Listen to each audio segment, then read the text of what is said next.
The coronavirus pandemic has forced organisations large and small to quickly adapt to remote working. But while working from home does allow employees to continue their jobs, it also brings additional risks around security and privacy. I'm Danny Palmer, this is ZDNet Security Update, and with me to talk about the risks around remote working is Camilla Winlo, Director of Consultancy at data protection firm DQM GRC. Thanks for joining me, Camilla.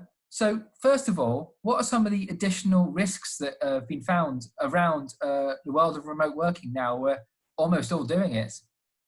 Yeah, it's really interesting. The biggest thing that's happened is that most organizations did this really, really fast. So it's been really interesting talking to clients who've turned out that they can revolutionize their business processes in a matter of weeks when they have previously possibly thought that was impossible or really difficult to do in less than months. And while it is amazing and a credit to the innovation that we see around us in businesses around the country, the problem that brings is that a lot of the time the decisions and the choices and the changes that have had to be made have been done really quickly and things get missed. And it's also introduced new risks that we haven't had enough time to properly assess. So you see organizations, like really simple things, like you've had no choice but to send people home so they can work from home. But the people that they live with probably would not have been given an access card to the office, or they may not have been given access to the particular part of the office that a particular person works in, and you don't know who they are. Do they work for the competition? Are they dangerous in some way? Is it fine? Are these people in a position where they can get privacy that's appropriate for the work that you're asking them to do? All of those can be challenges, and they're quite hard to understand, and they definitely aren't things that we had time to address before we had to send everybody home. So we're kind of playing catch up on that. And what comes with that is it's not just people like me who realise that you've got a problem with that. So do the bad guys. So we've seen a massive increase in the number of attacks that have been happening, and particularly ones that are themed around COVID. So people are particularly looking at coronavirus as an opportunity to cause problems and to test out where there might be failures in processes. And some of the obvious areas that you can have failures are, organizations have suddenly had to open up their security perimeter so that they can have logins coming from a wide variety of new places. People are using domestic technology. The chances of the people who put that technology in really understanding how to set it up in a proper information security way, very low. And at the moment, although privacy by default is the law, it's not yet the practice. So actually there's a good chance that there's vulnerabilities and problems in the devices that are on people's own networks that they've set up themselves that you wouldn't see in an office. So all of those things together mean that actually you're looking at an organization that's had to focus on keeping the lights on, keeping the operations going. And now we're seeing that actually all of that has happened and organizations are starting to take a breath and start thinking about actually how do you risk assess it? How do you close those loopholes? How do you find out whether anything bad has actually happened in the period that they've been opened? And just at the same time, we're all starting to have to prepare for going back to work because we're expecting to hear that the lockdown's being eased soon. So it's really, really tough on anybody who's trying to keep information safe right now. You raised an interesting point there about the number of devices in people's home that are connected to their network. Mm. I mean, as though in a business environment, someone will be examining, hopefully, all the devices on the network. So even if there is IoT products which are on the enterprise network, they will be accounted for.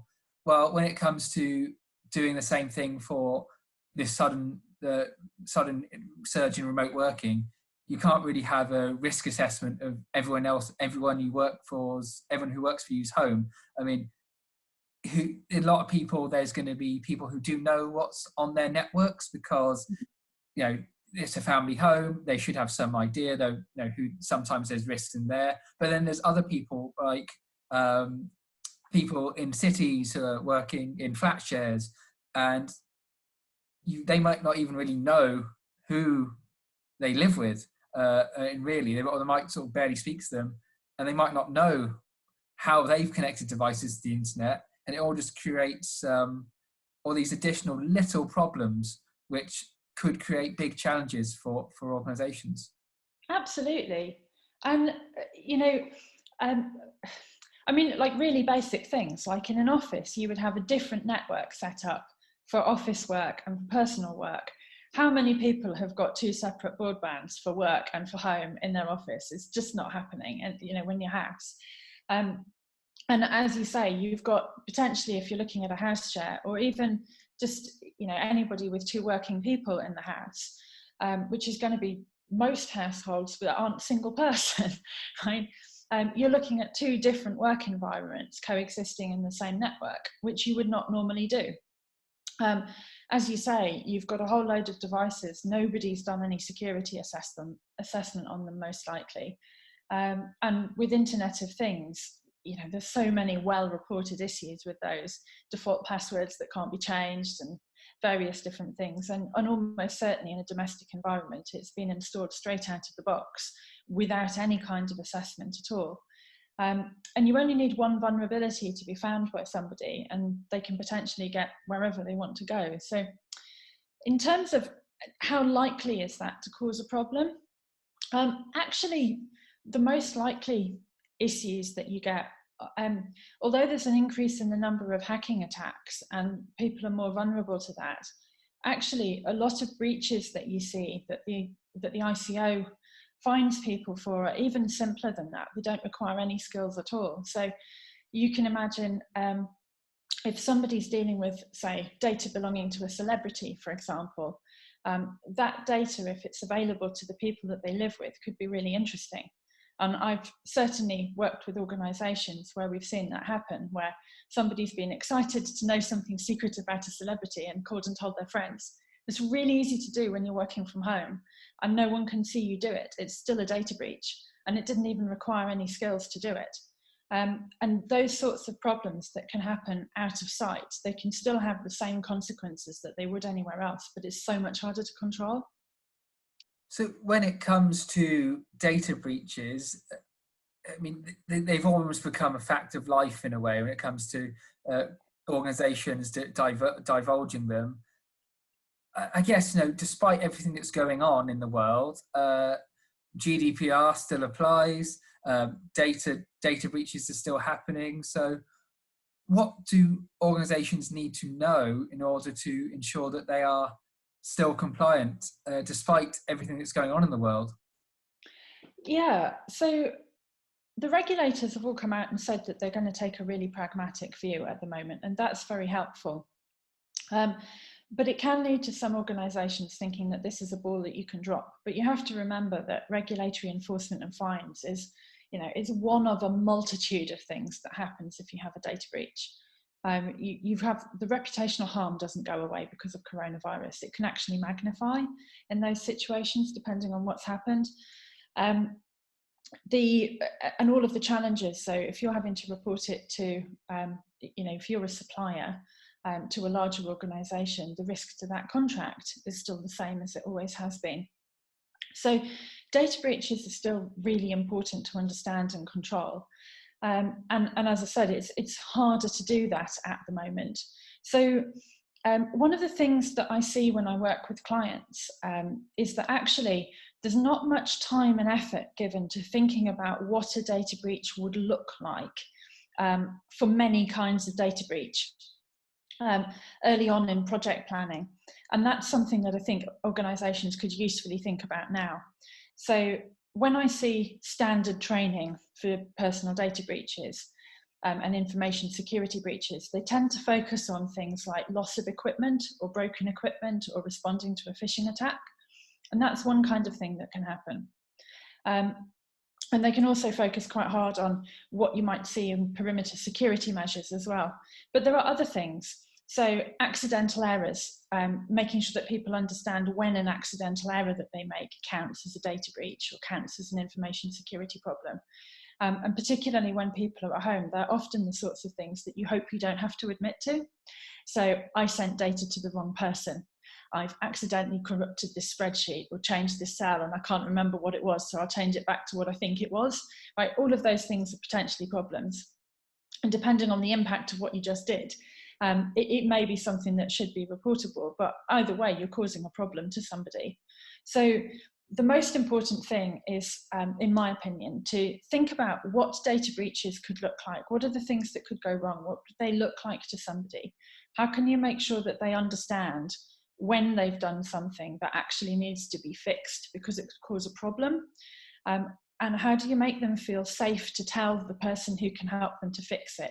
Like there won't be bad consequences and they will get the help. That's super important, especially at a time when we really do have to trust employees to make sure that we know when these things are happening. From an employer's point of view, you know, whatever else is happening, it's really important that you know that you'll find out about these things as quickly as possible, because that's when you can easily fix the problems. The older they get, the harder it is to rectify any damage or even to investigate it.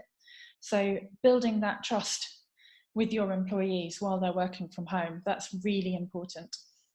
So in terms of lessons which can be learned here, when we eventually go back to how things were, or as near as they can be, what do you think are some of the sort of key things that need to be taken away from the sudden rise in remote working, and how that has changed the approach to privacy and data protection?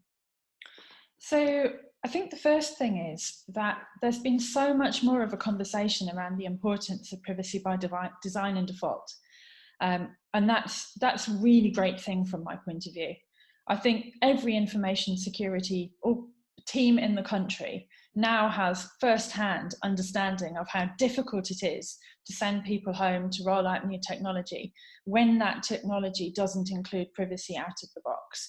They now really understand how hard it is to roll things out quickly, how hard it is to roll them out safely, how many privacy issues can roll out of the woodwork over time. You know, there's been so much coverage of those things.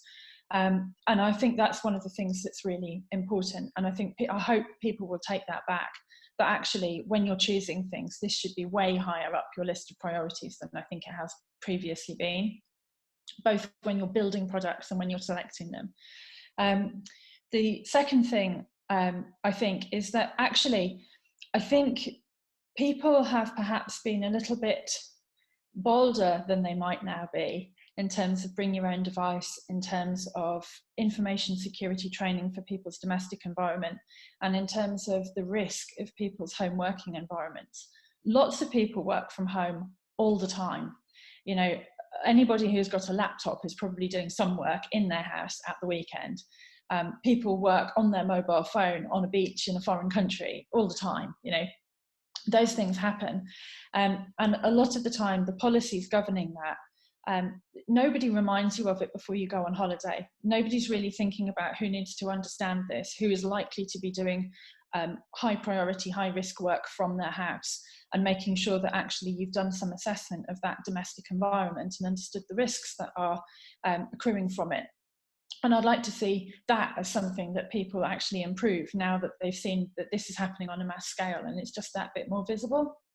And then the other thing that I'd like to see is, you know, more of an understanding of training and an understanding of how things should be used, and how that should, the kind of responsibility, I guess, that employers have to making sure that people understand the risk of the job that they're doing, the way that they're managing the risks in their job, and also something about how that actually comes home with you, you know, that there is, if you are the expert, that you actually have a responsibility to protect your employees wherever they are, because that can be part of protecting yourself. And I think that's become much more clear now. And I'd like to think it's something that people will carry into the future with them. Yes, it's very interesting how things are going, and it will certainly be interesting to see how things move forward into the future. And hopefully with some of the advice you've given here, it will help people do that. So thanks for joining me on ZDNet Security Update. And for more security news and advice on staying secure, both remotely and at the office when we go back, keep reading ZDNet. Thank you for watching.